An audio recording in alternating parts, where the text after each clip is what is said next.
Halo, Assalamualaikum warahmatullahi wabarakatuh. Bagaimana kabar anak-anak hari ini? Semoga semuanya sehat dan selalu dalam lindungan Allah Subhanahu wa taala. Kalian tetap semangat ya, meskipun untuk saat ini kita tidak bisa bertatap muka. Baik, untuk pembelajaran kebutuhan dasar manusia kali ini saya akan menerangkan tentang cairan dan elektrolit. Apa sih cairan dan elektrolit itu? Oke, yang pertama, kebutuhan cairan dan elektrolit adalah suatu proses dinamika karena metabolisme tubuh membutuhkan perubahan dalam merespon terhadap kebutuhan fisiologis dan lingkungan. Seperti yang kalian ketahui, sebelumnya di pembelajaran kemarin kita sudah mempelajari tentang kebutuhan fisiologis. Jadi kebutuhan fisiologis ini sangat berpengaruh ya. Untuk yang selanjutnya, homeostasis. Apa sih itu homeostasis? Homeostasis adalah kemampuan untuk mempertahankan keseimbangan cairan dalam tubuh manusia.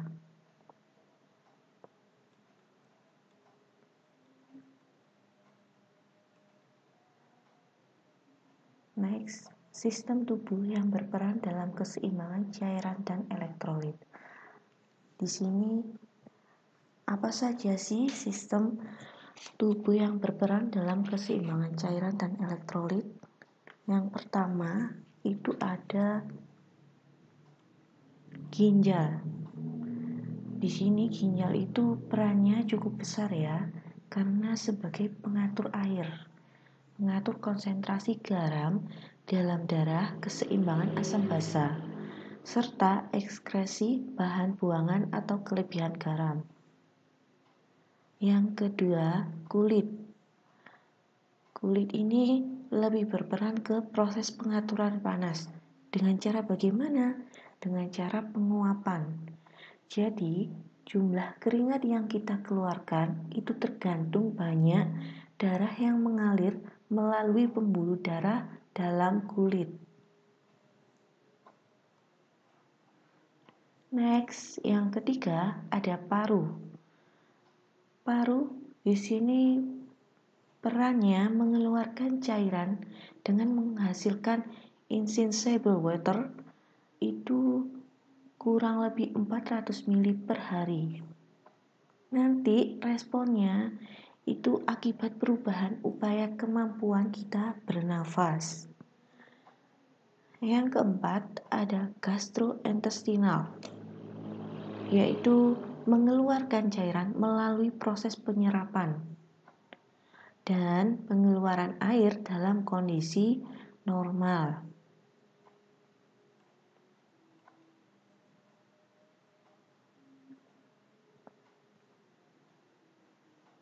Pengaturan keseimbangan cairan bisa melalui sistem endokrin,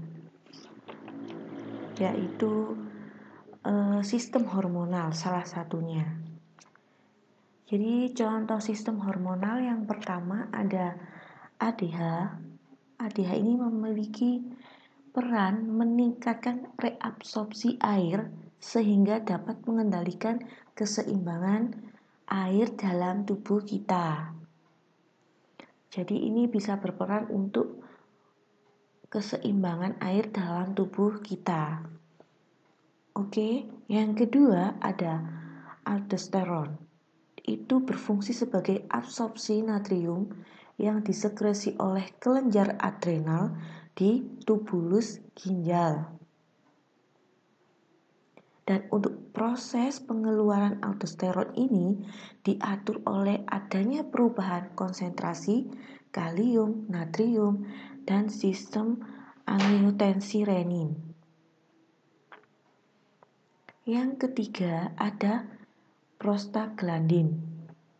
Prostaglandin ini asam lemak yang terdapat pada jaringan Fungsinya untuk apa? Fungsinya untuk mengendalikan tekanan darah dan konsentrasi uterus, serta mengatur pergerakan gastrointestul.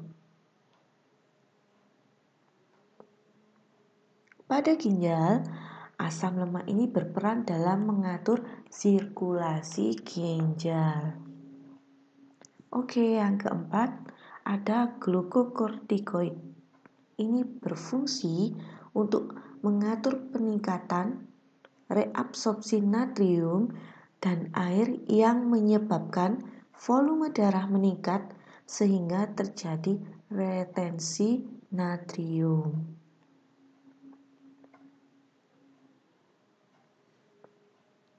Next, selanjutnya ada fase perpindahan cairan. Jadi fase perpindahan cairan itu yang pertama ada fase pertama di mana fase ini terjadi plasma darah pindah dari seluruh tubuh ke dalam sirkulasi. Jadi nutrisi dan oksigen diambil dari paru-paru pada fase ini. Untuk fase kedua, yaitu terjadi cairan interstisial beserta komponennya berpindah dari darah ke kapiler dan sel. Untuk yang ketiga, ada cairan dan substansi berpindah dari cairan interstisial masuk ke dalam sel. Next ada metode perpindahan. Jadi ada metode perpindahan dari cairan dan elektrolit tubuh. Yang pertama ada difusi. Apa sih difusi tubuh? Bercampurnya molekul-molekul dalam cairan, gas atau zat secara bebas dan acak.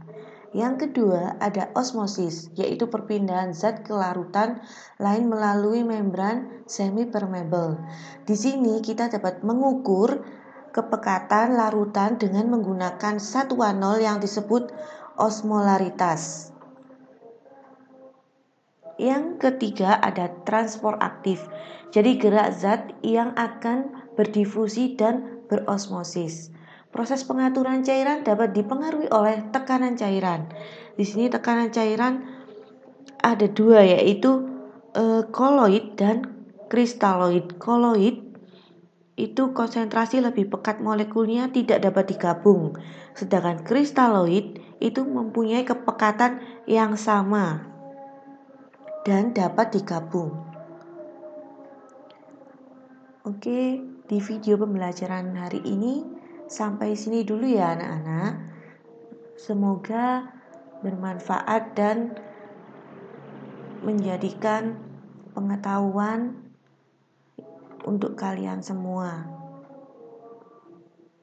Sekian dari Ibu. Assalamualaikum warahmatullahi wabarakatuh.